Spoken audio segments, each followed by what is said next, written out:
pediria só, podem ficar sentados, só para a gente também rezar uma Ave Maria. Pelo sinal da Santa Cruz, livrai-nos Deus nosso Senhor dos nossos inimigos, em nome do Pai, do Filho e do Espírito Santo. Amém. Ave Maria, cheia de graça, o Senhor é convosco, bendita sois vós entre as mulheres, bendito é o fruto do vosso ventre, Jesus. Santa Maria, Mãe de Deus, rogai por nós, pecadores, agora e na hora de nossa morte. Amém.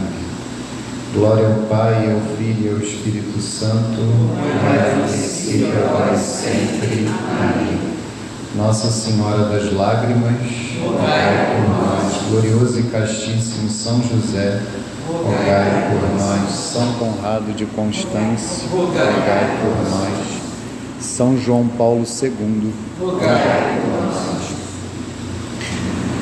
Sagrada Família de Nazaré, em nome do Pai, do Filho e do Espírito Santo. Amém. Se vocês estiverem com dificuldade de me ouvir, vocês me falem que estão dando um pouquinho de chiado e está falhando de vez em quando. Eu costumo falar alto também, até demais. Então, se alguém tiver com dificuldade, é só me avisar. Como hoje há pessoas novas, eu vou me apresentar novamente. Meu nome é Pedro Luiz de Afonseca, eu tenho 36 anos, sou casado com a Aline há 8 anos e, como o padre Marcos falou, nós temos 4 filhos. A Maria Inês, de 7 anos, o João Francisco, de 5, a Ana Cecília, de 2 anos, e a Maria Isadora, que está aí próxima de completar um mês. E eu peço perdão, assim, por ter que remarcar o encontro deste mês, que seria no dia 16, mas é porque, além do nascimento da Maria Isadora, e como o padre falou, toda essa adaptação que se faz necessária a cada filho que nasce, a minha esposa teve um risco de ter uma trombose na semana retrasada, né? Sem ser a sexta passada, na sexta retrasada ela foi no hospital e deu um risco grande de uma trombose. A médica não queria nem deixá-la sair do hospital, ela só pôde sair quando falou que tinha uma recém-nascida, e uma médica teve que autorizar, uma angiologista amiga da família. E aí, por conta disso, eu nem pude ir no Fórum Nacional da Liga Cristo Rei, que eu estava com o ingresso comprado para ir, lá no Lagedo, é um evento que acontece todos os anos, e eu fiquei em casa e nosso encontro seria na segunda-feira subsequente. Eu até fiquei tentado a manter o encontro, mas eu refleti e percebi que seria desordenado vir dar uma aula. Inclusive, a minha esposa e eu fomos na angiologista na segunda-feira mesmo, lá no Jardim Botânico, e graças a Deus ela está fora de perigo. Mas é uma situação que demandou uma atenção à família. E aí remarquei para essa segunda, peço perdão até especialmente a Jane e a vocês que fazem parte do estudo bíblico, e espero que o dia de hoje seja edificante também, mesmo com a mudança dos planos. E a ideia aqui obrigado. A ideia aqui é estudarmos esse documento e de uma maneira bem lenta, sem pressa, que é uma exortação apostólica, como o padre Marcos falou, a Familiaris Consórcio, que foi traduzida como a missão da família cristã no mundo de hoje. Da mesma forma que acontece na Santa Igreja um sínodo este ano, em geral, após um sínodo, o Santo Padre escreve uma exortação apostólica. Então, esse sínodo aconteceu na década de 80, em 1980, e o Papa São João Paulo II escreveu esse documento no ano seguinte. E a ideia é que nós possamos contribuir para, especialmente, a pastoral familiar aqui da paróquia. É muito interessante que esse documento ele começa a falar da família, e a segunda parte dele é toda dedicada à formação, à constituição e ao fortalecimento da pastoral familiar. Então, é um documento pontifício, um documento do Santo Padre o Papa a respeito justamente da família e do que nós chamamos de pastoral familiar. Eu diria não apenas a pastoral familiar que olha para dentro da paróquia, isso é fundamental, mas como eu dizia na primeira formação, uma pastoral familiar que olha também para a sociedade, olha para fora da paróquia, no bom sentido. Não é que vai sair da paróquia para deixar a paróquia, mas vai sair da paróquia para, em nome da paróquia, devidamente formada pelo clero, fazer o apostolado que é o primeiro apostolado que cabe a nós fiéis leigos, que é junto à sociedade. Esse apostolado que nós fazemos na paróquia, que é importantíssimo, ele é uma colaboração que nós fazemos com o clero, mas é fundamental que nós não percamos a nossa identidade de apóstolos das realidades temporais, nas nossas famílias, nos nossos trabalhos e em todas as nossas relações sociais. E foi isso muito que eu falei na primeira formação. Hoje é que a gente vai entrar no documento propriamente dito. Vocês estão aqui num bairro lindo aqui do Rio de Janeiro, né, o bairro de São Conrado, com os seus desafios próprios. Digamos aqui há duas paróquias, né, a paróquia que fica ali na Rocinha, Nossa Senhora da Boa Viagem. Então aquela paróquia, digamos, deve cuidar das almas, e não são poucas, que moram ali na Rocinha, e vocês precisam cuidar de todas essas almas que estão aqui nesse bairro, cada prédio, e eu penso isso porque eu moro num bairro que tem algumas semelhanças. Eu sou da Barra da Tijuca, eu não tinha falado, eu sou filho da paróquia Santo Agostinho, que fica ali no condomínio Novo Leblon.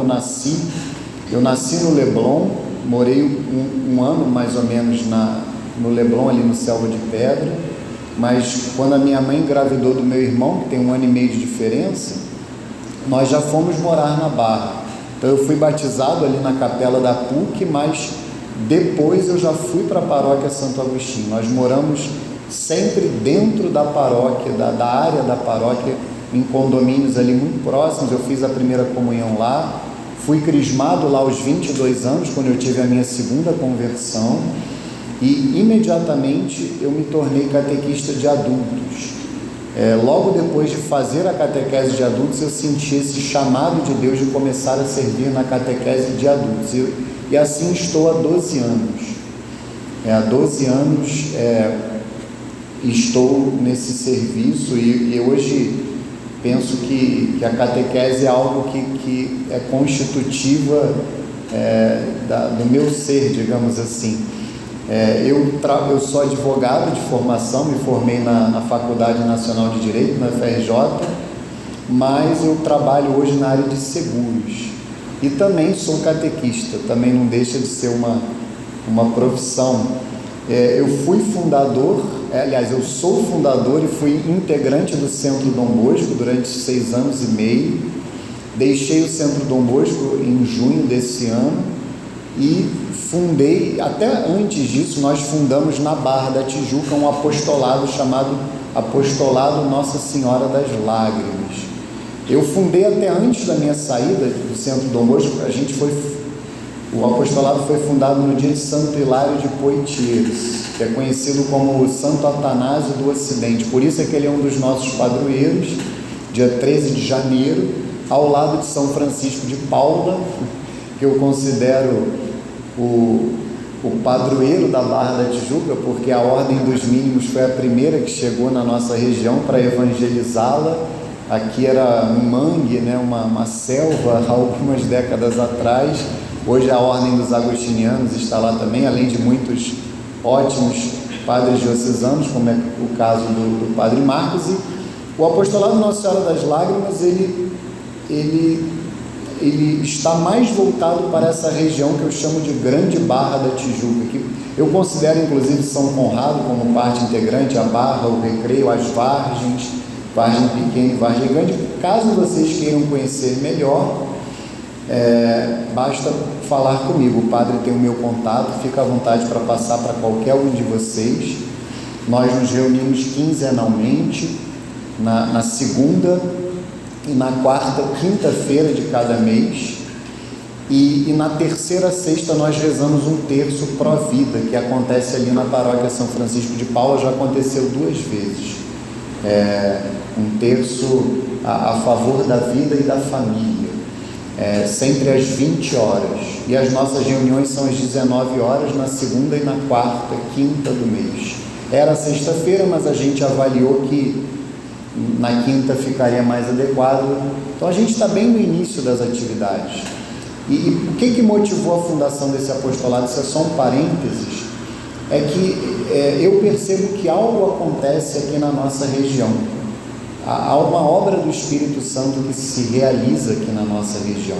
São muitas conversões, muitas famílias, muitos jovens. Eu vou à missa em muitos lugares, e se você vai à missa aqui na nossa região e vai um pouquinho mais ali para a Zona Sul, para Tijuca, a diferença é muito gritante. As missas feriais, as missas semanais, a quantidade de fiéis que se dedicam à missa diária, os grupos, as pastorais, eu posso dizer que sim, algo acontece aqui nessa região que eu chamo de Grande Barra da Tijuca. E eu pensei que seria muito importante que houvesse um apostolado dedicado a esse olhar do apostolado do fiel leigo que cuida também das realidades temporais. Apenas para dar um exemplo, nós tivemos agora as eleições dos conselhos tutelares e fica tão claro assim como os católicos estão desorganizados. Se a gente compara com os revolucionários, se a gente compara com os inimigos da fé, nem se fala, mas os próprios protestantes, a dificuldade que eu tive de lá na minha região encontrar um católico bem formado para ser votado como conselheiro tutelar, e isso é só um exemplo de como nós precisamos nos organizar para defendermos as nossas crianças, os nossos jovens, os nossos idosos, os adultos, as famílias de uma maneira geral, e se cada um cuidar do seu bairro, digamos assim, e aí cuidar que eu estou falando apostolicamente, e claro que vem tudo como acréscimo, a atuação política, o cuidado econômico. Agora, por exemplo, a gente está organizando, vai ser no dia 9 de dezembro, o Padre Marcos até e vocês estão todos convidados, um seminário para empresários católicos,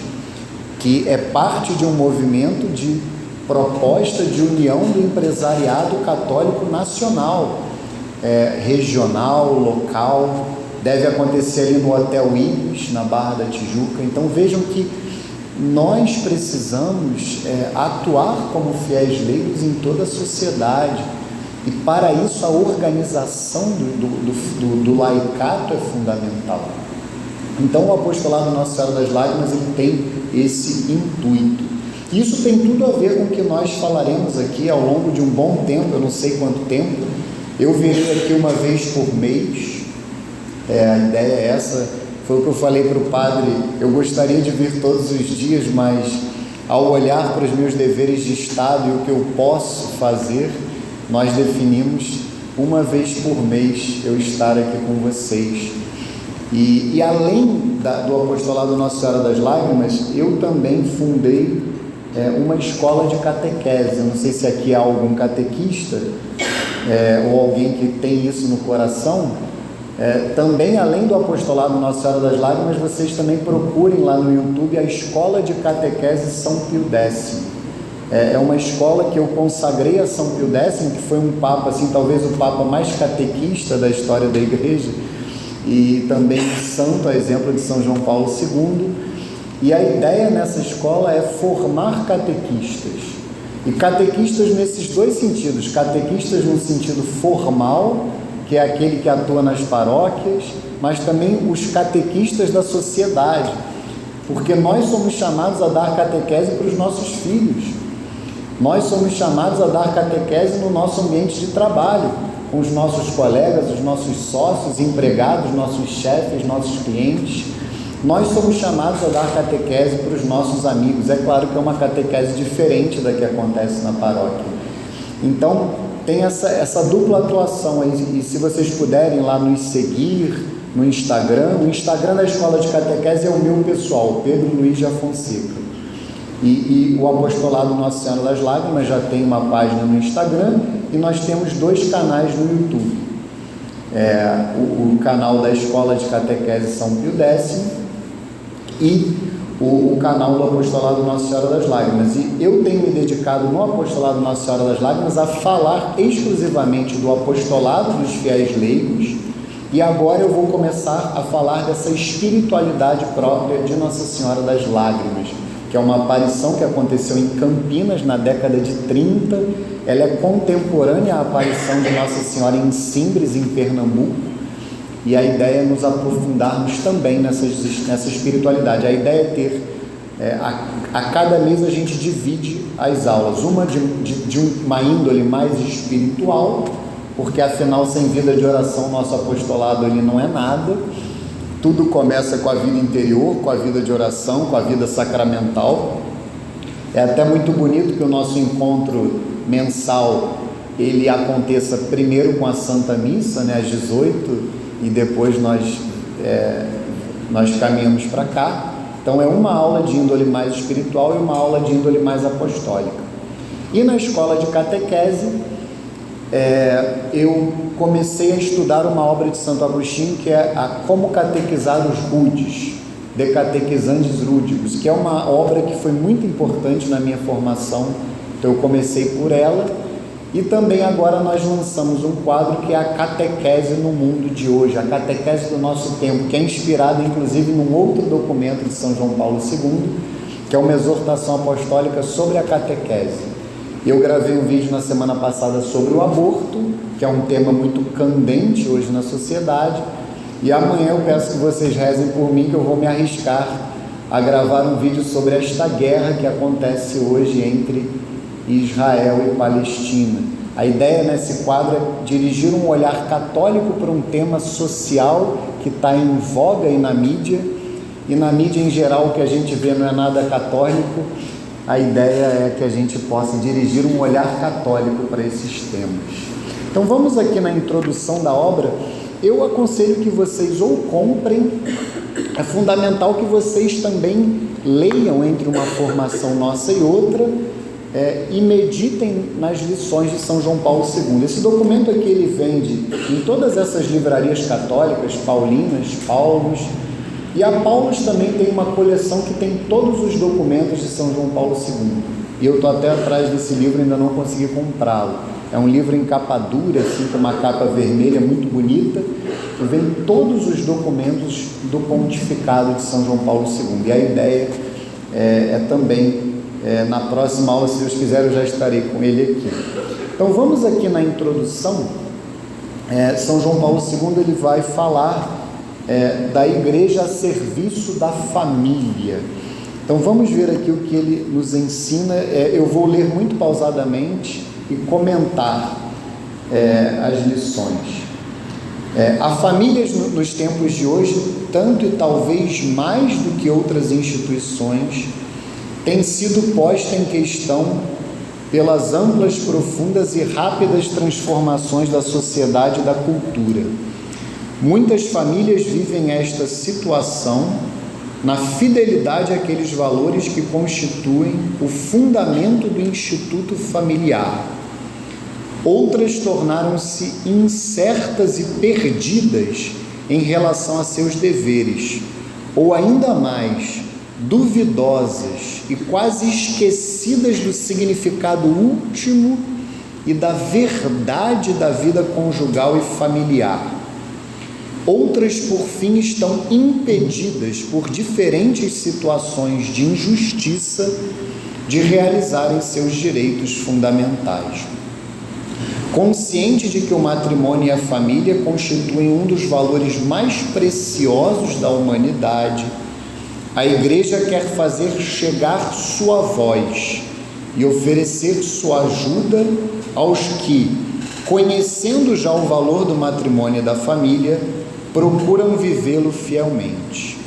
Há quem, incerto e ansioso, anda à procura da verdade, e há quem está impedido de viver livremente o próprio projeto familiar.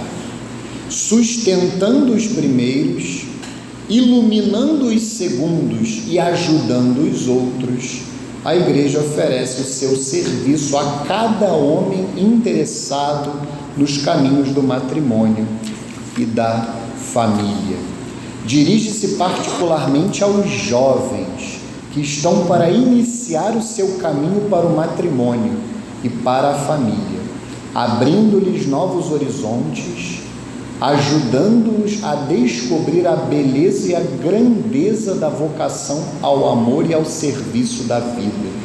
Então vejam que o Papa ele começa a fazer um diagnóstico dos nossos tempos. São tempos que passam por muitas transformações e que apresentam grandes desafios para as famílias, para nós. Ninguém aqui é filho de chocadeira, né? Todos nós viemos de uma família e muitos de nós constituímos uma família. E vejam que nós somos chamados a, enquanto fiéis católicos, defendermos a família, que hoje é uma das instituições mais atacadas por todos os lados. Inclusive a irmã Lúcia, eu não vou saber exatamente em que ocasião a irmã Lúcia disse isso, mas ela afirma uma frase muito forte, que a batalha final do demônio contra o homem, e poderíamos dizer contra a Igreja, seria contra a família. A batalha final, ou seja, nos últimos tempos, seria contra a família, e é exatamente isso que nós testemunhamos diariamente. E o Santo Padre ele elenca 3 tipos de famílias: as famílias que conhecem a verdade, ou seja, aquilo que Deus inscreveu na natureza da família e do matrimônio, as famílias que estão conscientes de quem elas são e de qual é o seu chamado.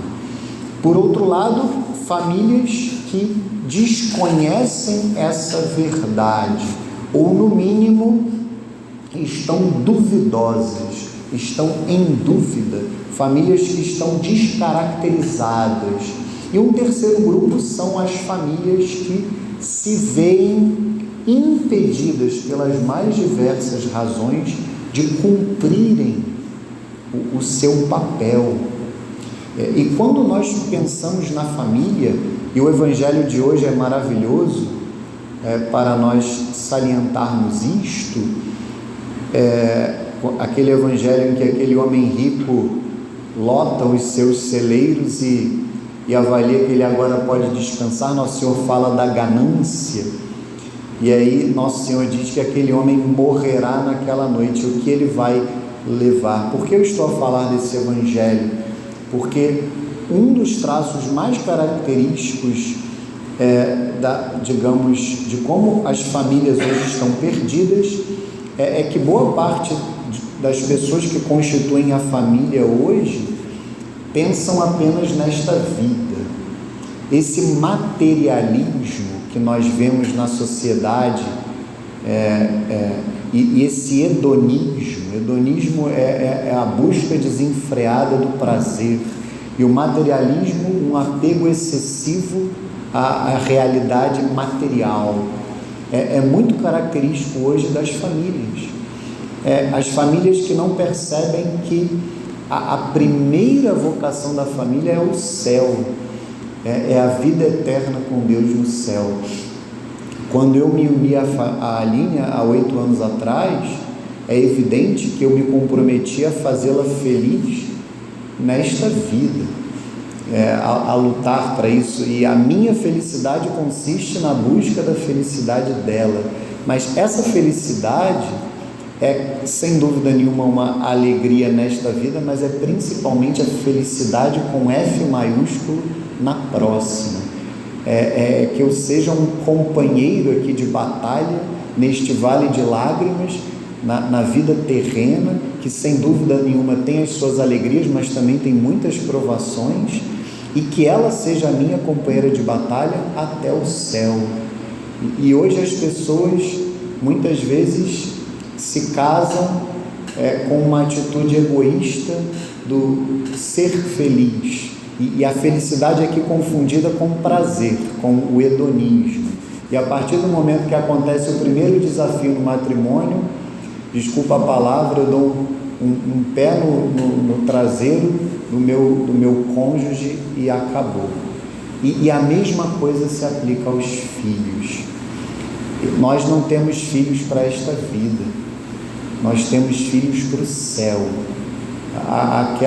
Aquelas crianças, aquelas pessoas que são frutos do nosso amor, são pessoas que, se Deus quiser, nós encaminharemos através dessa nobre arte que se chama de educação, para que elas estejam eternamente a adorar e a amar Deus no céu, muito mais do que para esta vida. E hoje também essa mentalidade hedonista entrou na própria questão dos filhos. Eu tenho filhos para que eles me façam feliz, e não o contrário. Ter filhos para fazê-los felizes, nesta vida e principalmente na próxima. Então, vejam que eu estou simplesmente a dar um exemplo desse olhar espiritual que nós devemos ter sobre a família, sobre o matrimônio, a família que é a célula básica da sociedade. E é por isso que, se as famílias estão mal, a sociedade também andará mal. O primeiro passo para que nós possamos melhorar a sociedade é cuidarmos das famílias. Isso vale para absolutamente tudo. Se nós pensarmos, por exemplo, na própria Santa Igreja, na questão das vocações, se há uma crise de vocações na igreja religiosa e sacerdotais, essa é uma crise, dizia o Papa Bento XVI, de saudosa memória, é uma crise que passa pelas famílias. É porque nós deixamos de criar os nossos filhos com essa opção, com essa, muitas vezes, nós apenas incentivamos as lindas vocações profissionais, obrigado, querida, mas deixamos de dar a opção belíssima também da vida religiosa e da vida sacerdotal. Então vejam a importância que é o zelo e o cuidado da família. O que é a sociedade civil, além de uma reunião das mais diversas famílias que moram naquele determinado ambiente? Um bairro nada mais é do que uma reunião de famílias. O mesmo se aplica a uma cidade, a um estado, a uma nação. O que é uma paróquia? É claro que a paróquia tem as suas características próprias, mas especialmente a figura do pároco, a figura do sacerdote, o que faz toda a diferença. Mas abaixo do pároco estão ali uma série de famílias que residem muitas vezes naquele lugar e que se reúnem na igreja, na matriz paroquial, para prestar culto, adorar a Deus unidas, e tudo o que está em torno disto. Vejam que maravilha que é a família. Então, o que o Papa vai fazer na primeira parte do documento é resgatar o primeiro sentido do matrimônio e da família, o que Deus inscreveu na natureza. Hoje, um dos grandes problemas da minha área, que é o direito, por mais que eu não exerça, eu considero ser jurista, ser advogado como um estado de vida. Então eu sou advogado, apesar de hoje não exercer a advocacia. Hoje deixou-se de ensinar o direito natural. aquilo que Deus inscreveu na natureza das coisas. Hoje há uma ditadura do chamado direito positivo. As pessoas pensam que se elas mudarem uma lei, elas podem mudar o que é a família, e é evidente que isso é falso. Nenhuma lei humana positiva pode mudar aquilo que Deus inscreveu na natureza do homem, enquanto pessoa humana, na natureza do homem e da mulher, na natureza do matrimônio e das famílias. Então, o nosso desafio é justamente resgatar o sentido original, o que Nosso Senhor diz no Evangelho, no princípio, quando ele está em debate com os fariseus, que falaram que Moisés permitia que os homens repudiassem, rejeitassem as suas mulheres e as despedissem e se divorciassem delas. O que Nosso Senhor vai dizer? No princípio não era assim. Moisés permitiu por causa da dureza dos vossos corações, mas no princípio não era assim. E vejam que o nosso desafio hoje é identificar essa dureza, né? O padre Paulo Ricardo costuma falar essa esclerocardia, né? O coração duro, esclerosado. Hoje há uma epidemia de corações duros na sociedade, e nós, fiéis católicos, somos chamados a vencer a dureza dos corações e ensinar a verdade. Eu falo lá na escola de catequese que há uma vocação universal à catequese. Todos nós somos chamados a sermos catequistas em algum grau, porque nós temos uma grande bênção, uma graça de sermos católicos, porque nós conhecemos a verdade a respeito de Deus, consequentemente a verdade a respeito de nós mesmos, a verdade a respeito do mundo que nos cerca, e essa graça traz uma responsabilidade. Se eu conheço esse tesouro, eu não posso guardá-lo apenas para mim. Às vezes a gente quer tanto compartilhar coisas tão simples, né? Eu, por exemplo, eu sou botafoguense, né? Como padre, eu sou líder do Brasileiro, provável campeão. Então eu fico com vontade de dizer, mesmo quando o Botafogo estava mal, eu dizia que eu sou botafoguense. Como é que a gente não vai dizer que é católico para as pessoas?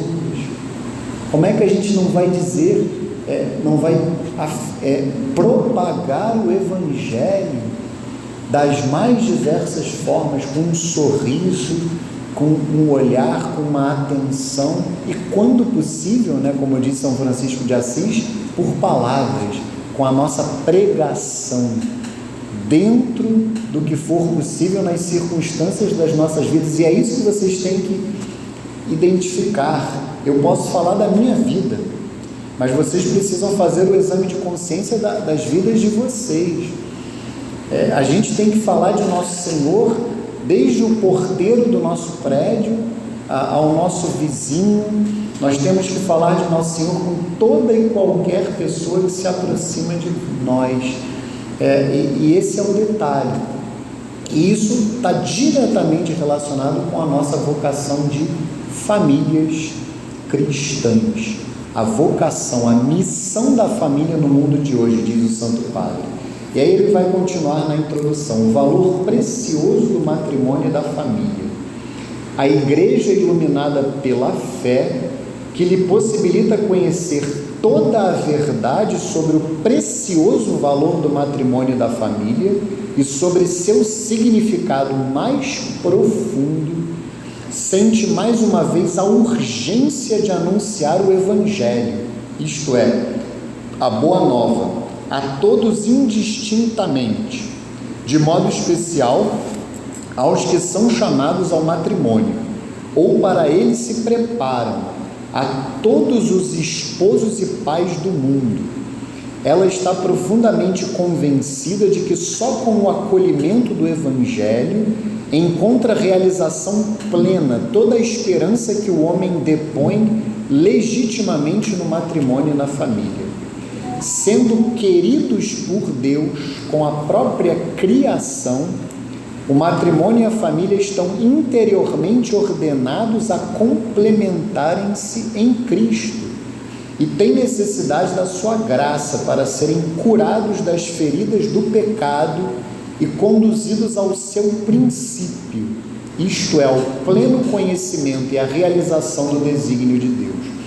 Num momento histórico em que a família é alvo de numerosas forças que a procuram destruir ou de qualquer modo deformar a igreja, consciente de que o bem da sociedade de si mesmo está profundamente ligado ao bem da família, sente de modo mais vivo e veemente sua missão de proclamar a todos o desígnio de Deus sobre o matrimônio e a família, para lhes assegurar a plena vitalidade e promoção humana e cristã, contribuindo assim para a renovação da sociedade e do próprio povo de Deus.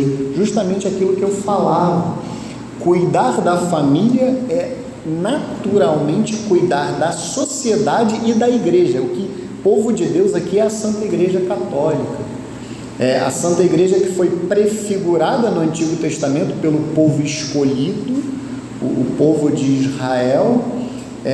O povo de Deus hoje é a Santa Igreja Católica. Então, se nós cuidarmos das famílias, nós consequentemente cuidaremos da sociedade e da igreja.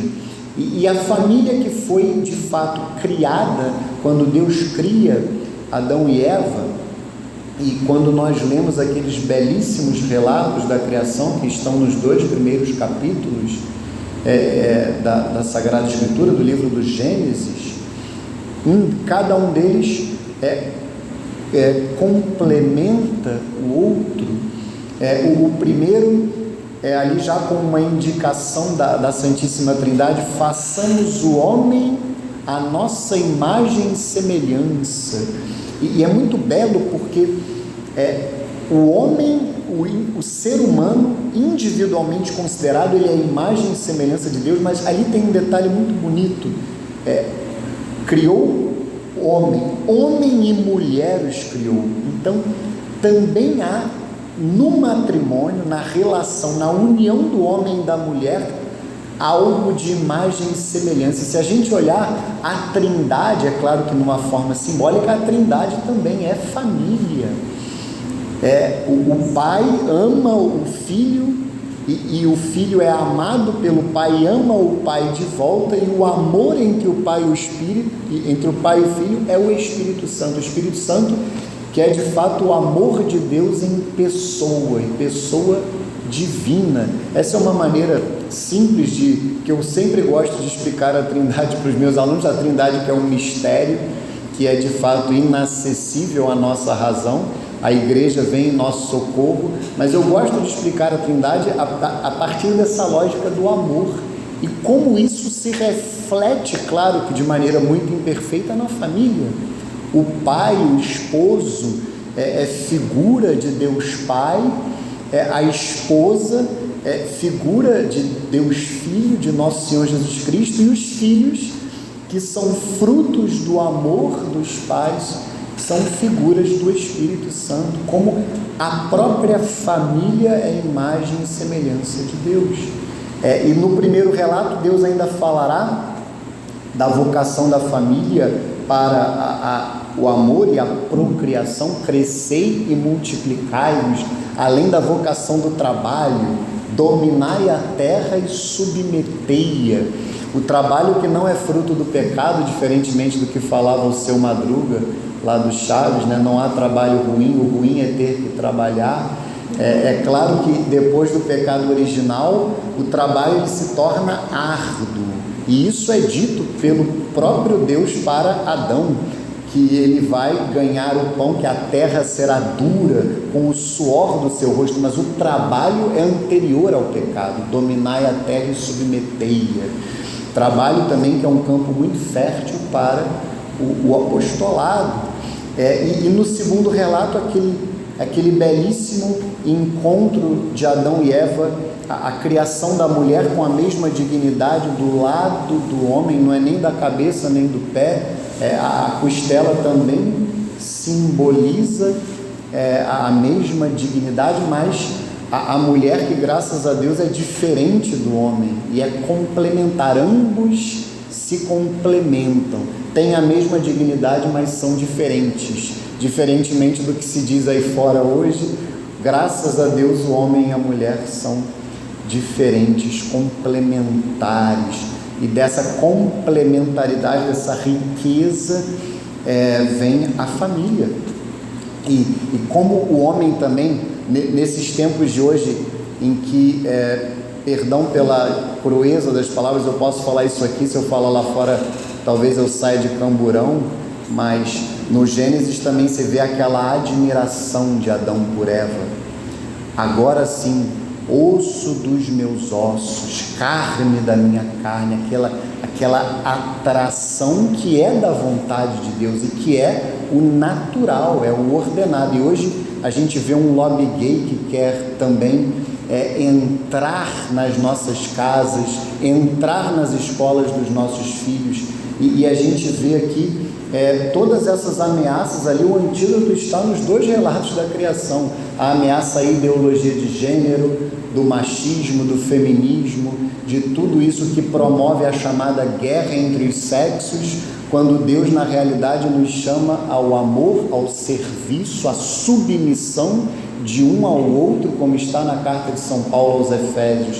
Então, eu apenas mencionei aqui algumas das ameaças que as nossas famílias sofrem hoje, e que, se a gente medita a criação, nós encontramos a verdade a respeito da família, a verdade a respeito do ser humano, do homem, da mulher, dos esposos, dos filhos.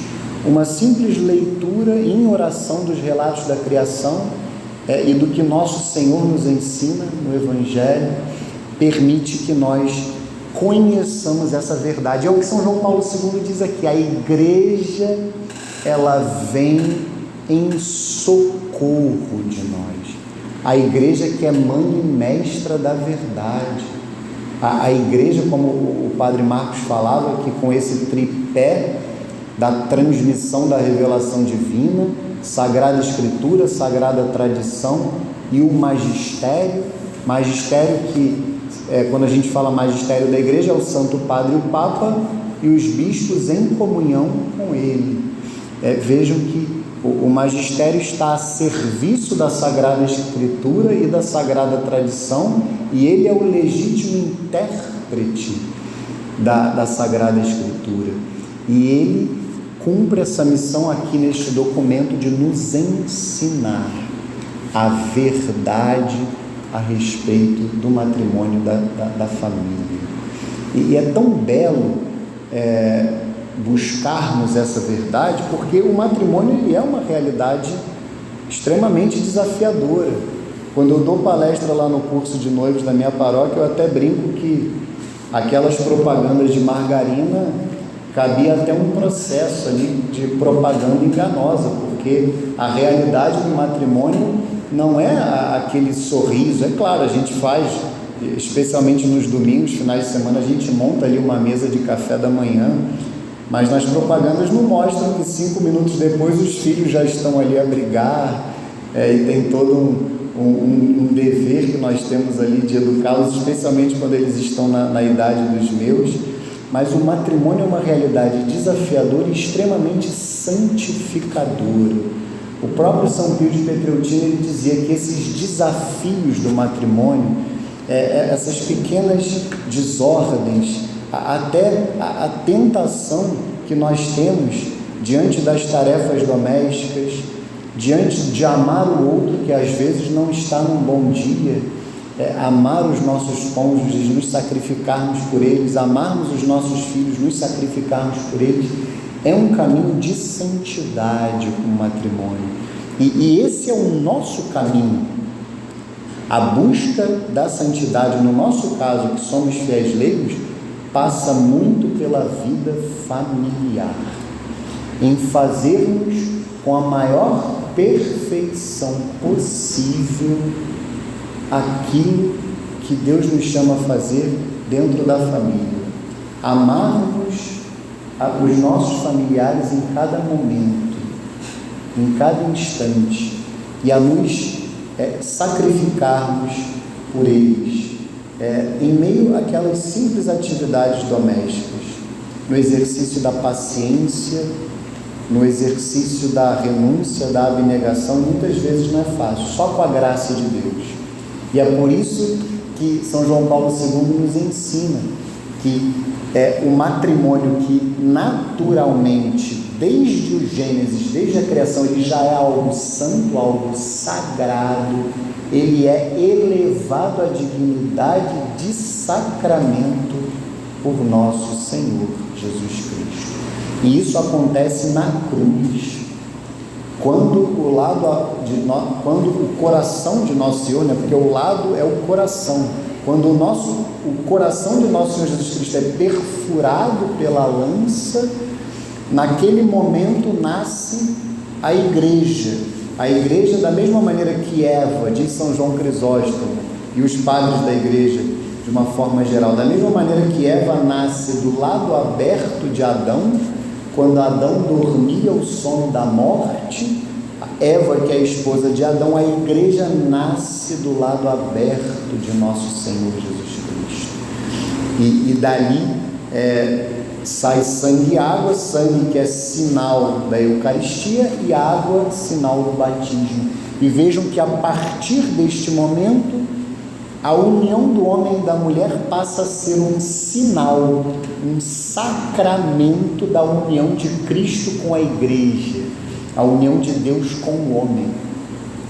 De maneira que no céu, todos nós seremos esposos de nosso Senhor Jesus Cristo.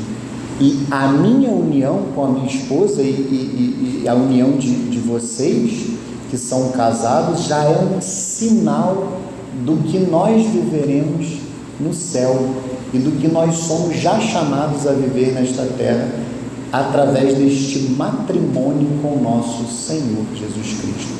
E vejam que quando nós nos casamos, quando nós celebramos o sacramento do matrimônio, Deus nos dá todas as graças necessárias para o bom cumprimento dos nossos deveres de Estado. E disso nós não devemos ter dúvidas. São muitos os desafios de toda a ordem, mas não tenhamos nunca a dúvida de que Deus nos dá a graça. E nós precisamos compartilhar esta graça. Nós precisamos compartilhar esta graça que nós recebemos com outras famílias. E esse é o nosso desafio. Esse é o desafio que, de alguma maneira, eu gostaria de colocar para mim e para vocês, sempre em primeiro lugar para mim. Como se diz, o ouvido mais próximo da minha boca é o meu. Então, o desafio que fica colocado aqui para mim e para vocês é como bem cumprirmos o nosso papel de famílias católicas nesse momento tão decisivo da história, nesse ano de 2023. Hoje é dia 23 de outubro de 2023. Como nós devemos cumprir com o nosso papel de famílias católicas? E certamente Deus virá em nosso socorro. Ele nos chama e Ele nos dá a graça. E aí o Santo Padre, aqui na primeira parte, ele fala de luzes e sombras da família de hoje.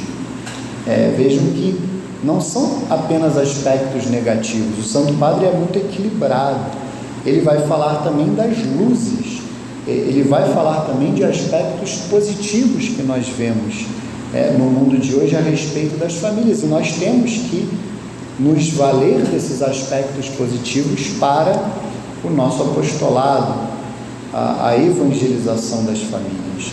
E aí ele vai falar em primeiro lugar da necessidade de conhecer a situação, a necessidade de conhecer essa situação atual.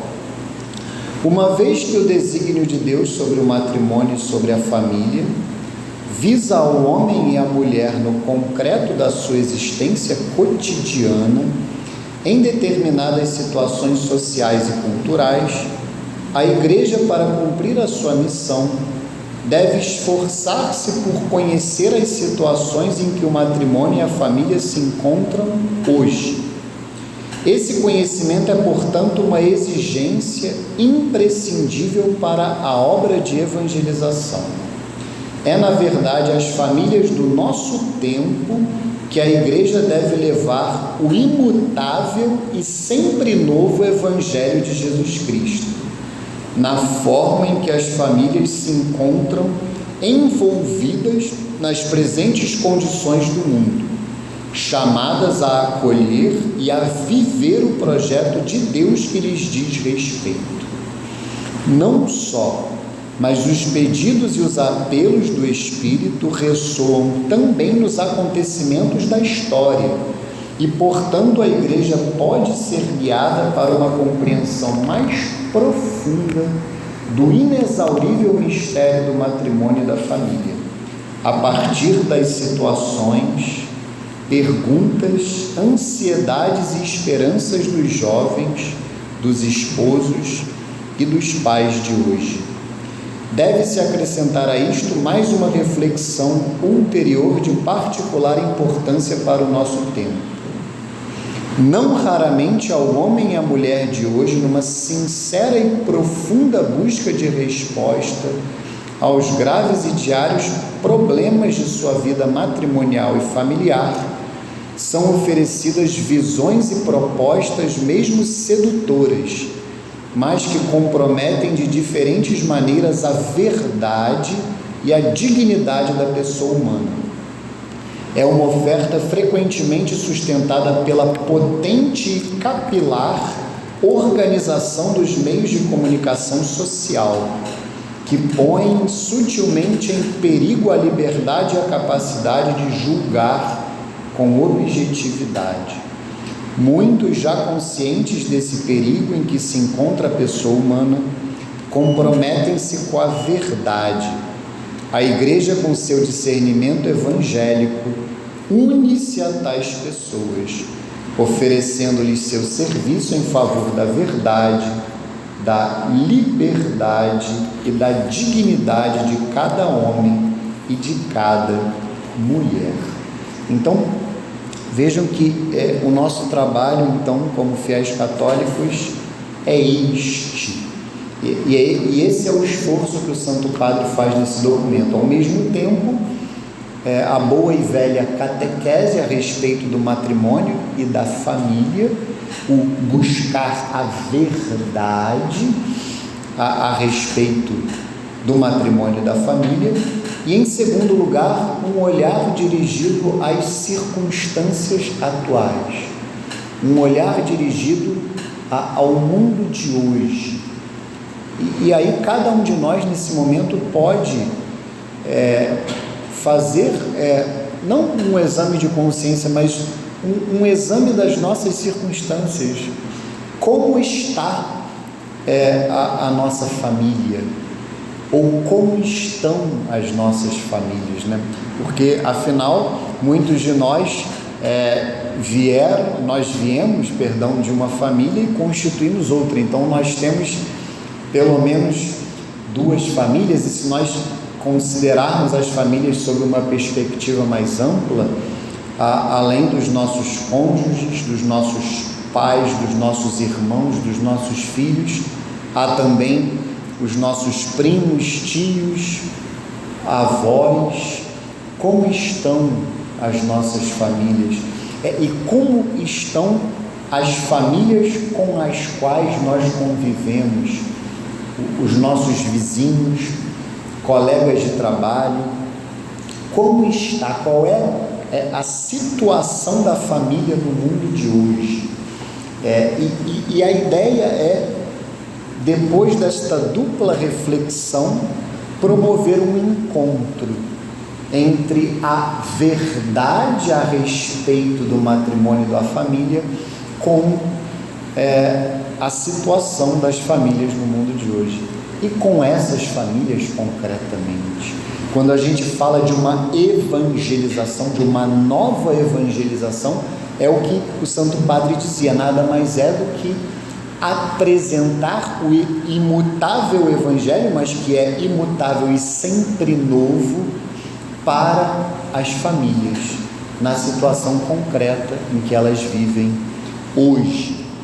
E a última parte que eu vou ler aqui vai exemplificar problemas que nós concretamente vivemos no mundo de hoje, só para que a gente possa ir para casa hoje já além da tarefa, né? Hoje eu tratei da introdução e da primeira parte, e na próxima formação nós já falaremos da segunda parte da exortação apostólica, mas eu lerei aqui o ponto 6 do documento, que vai falar da situação da família no mundo de hoje, e aí nós já iremos para casa, tanto eu quanto vocês, com bons deveres de casa para a nossa reflexão.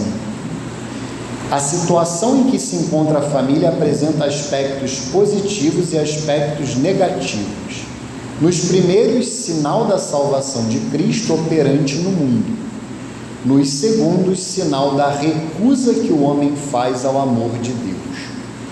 Por um lado, existe realmente consciência mais viva da liberdade pessoal e maior atenção à qualidade das relações interpessoais no matrimônio, a promoção da dignidade da mulher, a procriação responsável, a educação dos filhos. Há, além disso, a consciência da necessidade de que se desenvolvam relações entre as famílias, por uma ajuda recíproca, espiritual e material.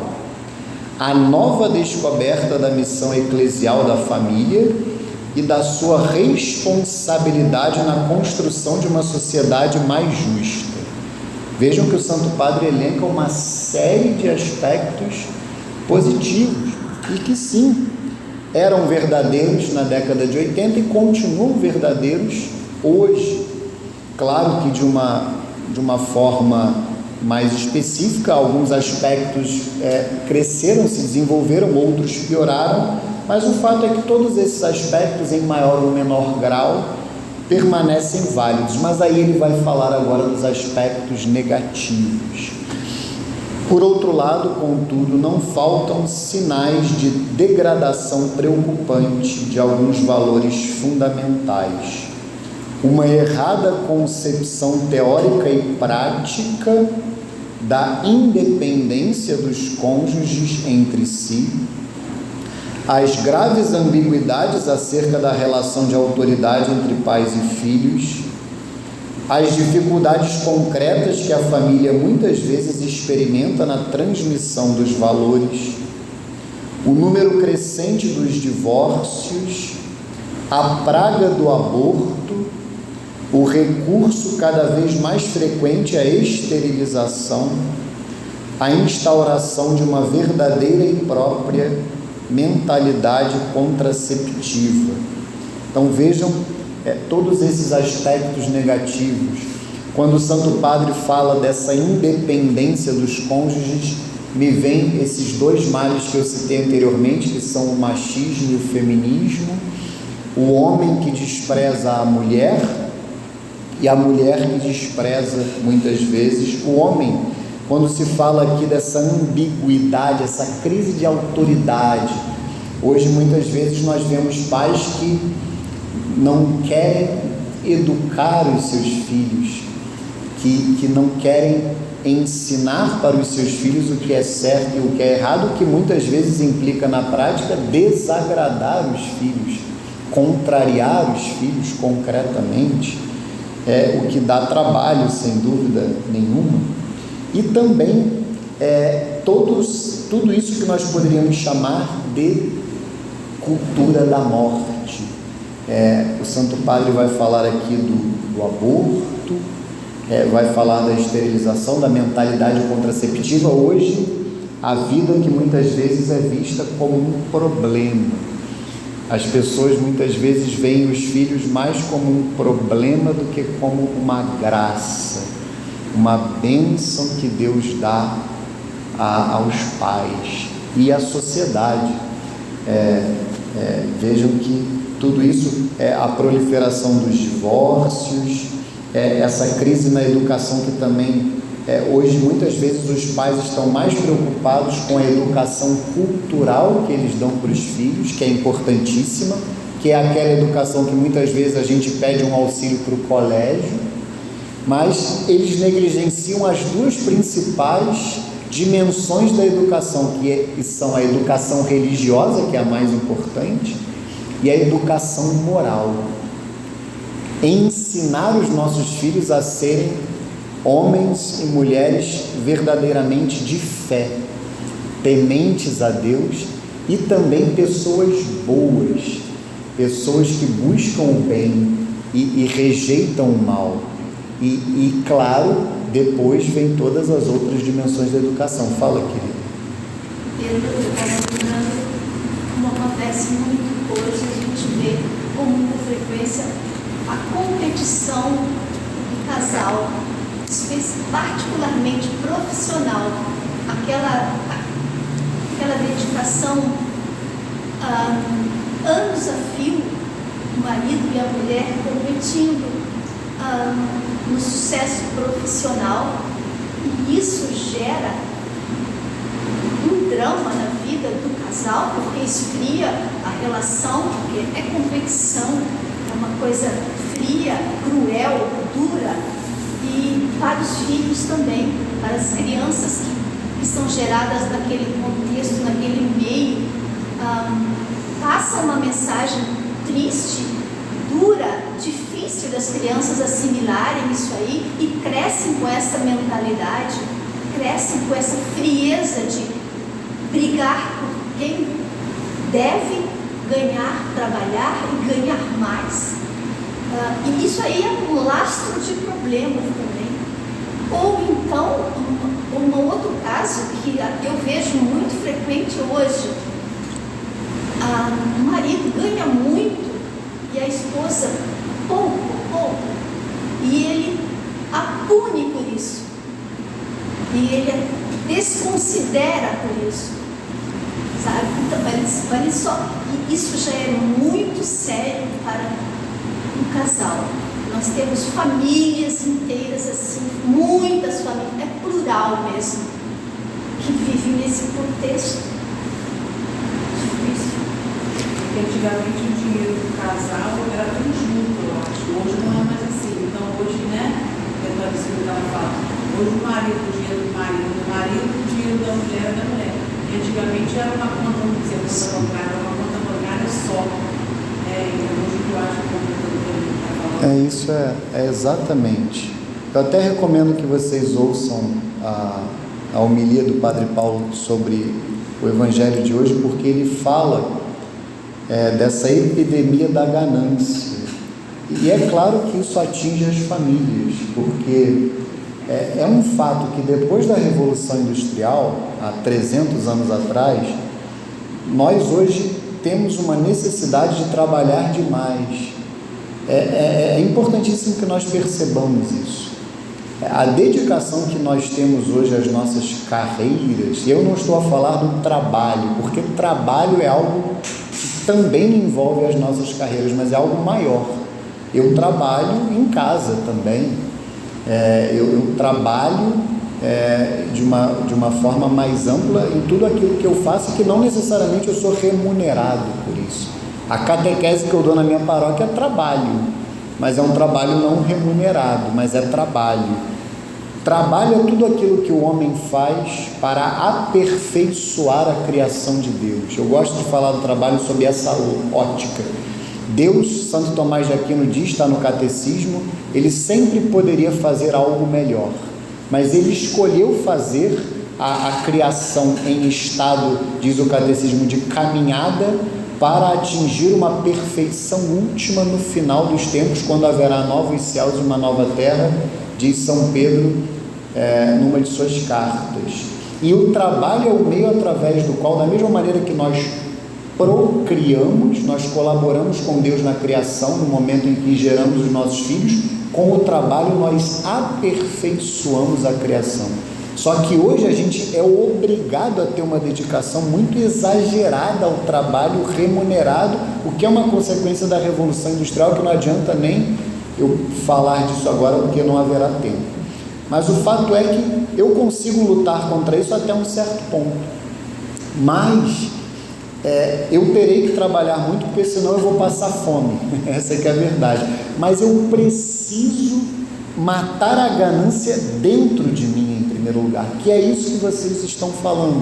Não há como o casal ficar nessa lógica materialista. Essa questão da conta conjunta eu concordo plenamente. Antigamente o regime natural do matrimônio era o da comunhão universal. Tudo aquilo que eu tinha antes, tudo aquilo que eu tenho agora e tudo aquilo que eu terei será dos dois. Mesmo que o regime não seja esse, porque isso é uma questão de nomenclatura, no final das contas, a atitude tem que ser essa. No meu caso, a conta é conjunta, e eu acho isso extremamente salutar, eu concordo. Mas mesmo que haja duas contas, não interessa, tudo é dos dois. O que seria de mim? A minha esposa, ela é advogada, a gente se conheceu na faculdade, mas hoje ela é dona de casa. O trabalho dela é muito mais importante do que o meu, e muito mais complexo. Hoje a gente vive numa sociedade que a dona de casa é desprezada como um nada. O que ela faz enquanto eu estou fora de casa, educando os nossos filhos, cuidando do lar, é muito mais complexo do que o que eu faço como empresário. Não tem nem comparação. Eu olho para minha esposa assim, eu fico admirado como ela lembra do remédio de cada um, da dosagem. Eu jamais seria capaz disso. A dona de casa tem que ser enfermeira, tem que conhecer turismo, hotelaria, tem que saber de economia. Lá em casa, por exemplo, eu coloco dinheiro em casa, mas quem administra as contas, ela tem uma capacidade muito melhor do que eu, é mais econômica, é mais moderada. Então quem administra os próprios bens é ela, eu só coloco, e ela que me orienta. Então vejam que o casal vai ter que identificar as qualidades de cada um, mas o principal é o interior, que não haja esse apego aos bens materiais. Eu realmente fico chocado quando eu vejo essa mentalidade de isso é meu, isso é seu. Não existe isso no matrimônio, tudo é dos dois, independentemente se aquele centavo ali foi fruto do trabalho de um ou de outro. Então, mais até do que o regime de bens ou até o número de contas, é a atitude interior que vai fazer toda a diferença. E assim também a gente vai educar os nossos filhos para serem desapegados, mesmo que nós sejamos ricos, porque a gente vê pessoas ricas que são desapegadas e pobres que são apegados. É pobreza espiritual, é pobreza de espírito. Nós precisamos viver essa pobreza, mesmo independentemente dos bens que nós temos. Certamente há pessoas que são chamadas a serem ricas, outras são chamadas a serem de classe média e outras são chamadas a viver uma vida simples, numa pobreza digna. O que a gente combate é a miséria, porque a miséria tira a dignidade. Agora, tem pessoas que vivem dignamente na pobreza. Nosso Senhor Jesus Cristo mesmo cresceu numa família pobre, mas nós temos que ser desapegados e generosos. Ao meu ver, vai muito aí o nosso caminho. Então eu só vou ler os últimos parágrafos desse item aqui e a gente já encerra com uma Ave Maria para que Nossa Senhora cuide dos frutos espirituais dessa formação. São João Paulo II vai dizer: na raiz desses fenômenos negativos está muitas vezes uma corrupção da ideia e da experiência de liberdade, concebida não como uma capacidade de realizar a verdade do projeto de Deus sobre o matrimônio e a família, mas como força autônoma de afirmação, não raramente contra os outros, para o próprio bem-estar egoístico. Merece também a nossa atenção o fato de que nos países do assim chamado terceiro mundo, faltem muitas vezes às famílias quer os meios fundamentais para a sobrevivência, como o alimento, o trabalho, a habitação, os medicamentos, quer as mais elementares liberdades. Nos países mais ricos, pelo contrário, o bem-estar excessivo e a mentalidade consumística, paradoxalmente unida a certa angústia e incerteza sobre o futuro, roubam aos esposos a generosidade e a coragem de suscitarem novas vidas humanas. Assim, a vida é muitas vezes entendida não como uma bênção, mas como um perigo de que é preciso defender-se. A situação histórica em que vive a família apresenta-se, portanto, como um conjunto de luzes e sombras. Isto revela que a história não é simplesmente um progresso necessário para o melhor, mas antes um acontecimento de liberdade e ainda um combate entre liberdades que se opõem entre si. Segundo a conhecida expressão de Santo Agostinho, um conflito entre dois amores: o amor de Deus impelido até o desprezo de si e o amor de si impelido até o desprezo de Deus. Uma citação da clássica obra de Santo Agostinho, Cidade de Deus. Segue-se que só a educação para o amor, radicada na fé, pode levar a adquirir a capacidade de interpretar os sinais dos tempos, que são a expressão histórica desse duplo amor. Então, na próxima formação, a gente vai, então, a segunda parte, que vai falar do desígnio de Deus sobre o matrimônio e a família. Então, a gente vai se dedicar à fé, conhecer a verdade, claro, a fé e a razão, tanto a luz natural da razão, porque se a gente refletir racionalmente em busca da verdade, a gente chega às mesmas conclusões daquilo que a fé nos ensina a respeito do matrimônio e da família. E é como diz São João Paulo II, a gente vai buscar a fé para chegar ao amor, porque São Paulo fala na carta aos Gálatas que a fé se torna operante pelo amor, pela caridade, e São Tiago dirá que a fé sem obras está morta em si mesma. Então nós buscaremos as verdades de fé e as verdades que a própria razão nos mostra a respeito do matrimônio e da família, para que nós iniciemos esse trabalho que é o amor, o trabalho da pastoral familiar, que é um amor pelas famílias. Cuidemos das nossas famílias. Então vamos entregar para Nossa Senhora, e eu vou pedir para o Padre dar uma bênção também sobre nós, em nome do Pai, do Filho e do Espírito Santo. Amém. Ave Maria, cheia de graça, o Senhor é convosco. Bendita sois vós entre as mulheres, bendito é o fruto do vosso ventre, Jesus. Santa Maria, Mãe de Deus, rogai por nós, pecadores, agora e na hora de nossa morte. Amém. Glória ao Pai, ao Filho e ao Espírito Santo, como era no princípio, agora e sempre. Amém.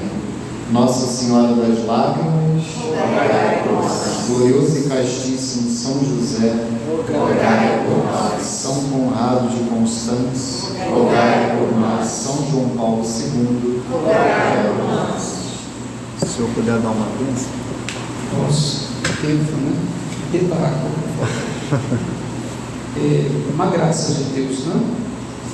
E assim é bom que esteja estabelecido de fato. Então, na próxima segunda-feira, nós temos mais uma vez o encontro da pastoral da família, oração. Vamos rezar o texto, continuando pedindo a Virgem Maria, que interceda pela paz do mundo. Foi muito bom a oração do rosário, dos mistérios gozosos, não exemplos dolorosos, na segunda-feira passada, mas a minha intenção na próxima vez é rezar o rosário mesmo, os 4 mistérios, fazer quase chegando a uma pequena vigília, podemos dizer assim. Isso na próxima segunda-feira. E sempre intercalando a pastoral da família com o curso bíblico, agora você já conhece o Pedro, os que não conheciam. E ele é bom, né? Muito bom. Muito bom. Então, podem fazer curso. Reserve a segunda-feira, para estudos. Uma hora a Bíblia, outra hora o magistério, através de São João Paulo II. Que a propósito, eu não quis interromper, mas eu lembrei na mesma hora, eu tenho isso em PDF. Quer dizer, a gente levanta a mão, aí começa a pegar celular e atrapalha, eu fiquei quietinho. Mas vamos comprar a família dos consórcios, vamos em busca dela, para que tenham aqui o documento, certo? Mas em casa, mesmo no site do Vaticano, você encontra os documentos da igreja. Vá na busca e coloque lá os documentos da igreja, vai encontrar. Certo? Eu posso depois passar não só o link que vocês conhecem do site do Vaticano, mas a maneira como fazer a busca deste documento. Ele estava lendo, eu estava lendo também. É o português de Portugal, mas é muito próximo. Aliás, eu fiquei até impressionado como está próximo. Só uma palavra ou outra, muito raramente com acento agudo, um Czinho lá e tal, mas muito próximo. Obrigado. Eu queria perguntar, eu não perguntei no início, se eu posso transmitir pelo Instagram. Pode. Depois de gravar, né? Fica à vontade. Eu acho interessante isso. Muitas pessoas poderão beber dessa sabedoria